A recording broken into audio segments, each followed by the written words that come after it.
बुरा तो इस बात का लगता है कि जब हिंदू ही आकर कहता है कि भगवान राम भगवान नहीं थे। मेरा एक दोस्त है और कहने लग गया कि यार अगर छोटे बच्चे की भी चॉकलेट खो जाए ना तो वह पेड़ पौधों से नहीं पूछेगा कि मेरी चॉकलेट किधर है। भगवान श्री राम की जब माता सीता पत्नी खो गई थी तो वह इधर उधर पेड़ पौधों से पूछ रहे थे। मैंने कहा तूने रामायण पढ़ी है? बोलने लग गया नहीं। मैंने बोला तुलसीदास जी की रामचरितमानस पढ़ी है? लेकिन नहीं। मैंने बोला चल सनातन धर्म के किसी भी वेद या 18 पुराणों में से किसी भी पुराण के बारे में तूने कुछ भी पढ़ा है? लेकिन नहीं। फिर मैंने बोला अच्छी बात है यार, तुम एक तो जानते नहीं, ऊपर अपने ही ईश्वर पे सवाल उठाते हो।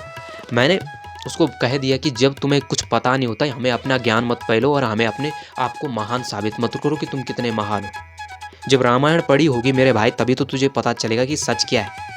जब एक बार माता सीता और भगवान श्री राम कुटिया में थे और तब लक्ष्मण जी जंगल में लकड़ियों को लेने के लिए जा रखे थे और तब भगवान श्री राम ने और माता सीता ने अग्नि जलाई थी। जब उन्होंने अग्नि जलाई तो अग्निदेव वहाँ से प्रकट हुए थे। भगवान श्री राम ने माता सीता को अग्निदेव को सौंप दिया था और अग्निदेव से जो एक नकली सीता उत्पन्न हुई थी जो थी वेदमती। और वेदमती कौन है? वेदमती का रहस्य भी हमारे पुराणों में इसका रहस्य मिलता है और इसका आंसर भी हमें मिल जाएगा जो अगर हम इस कहानी को जानेंगे। लेकिन वेदमती ही माता सीता के रूप में, नकली सीता के रूप में वहाँ से उत्पन्न हुई थी क्योंकि प्रभु श्री राम को पता था आगे रावण माता सीता का हरण करने वाला है और फिर उसके बाद उनकी लीला आरंभ होगी। ये भगवान श्री राम को पता था। जब राम जी पेड़ पौधों से पूछ रहे थे कि मेरी सीता को कहीं देखा है तो उन्होंने ऐसा क्यों किया?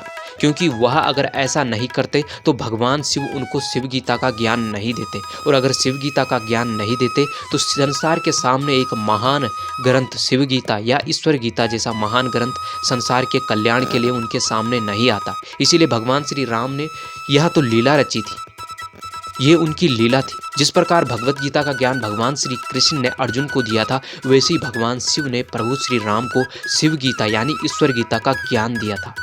जिस प्रकार भगवत गीता में इंसान के सभी जीवन के प्रश्नों के हल है उसी प्रकार इंसान के सभी प्रश्नों के उत्तर भी शिव गीता में मिल जाते हैं। शिव गीता और भगवत गीता में कोई अंतर नहीं क्योंकि ईश्वर एक ही है, वही राम है, वही कृष्ण है, वही शिव है।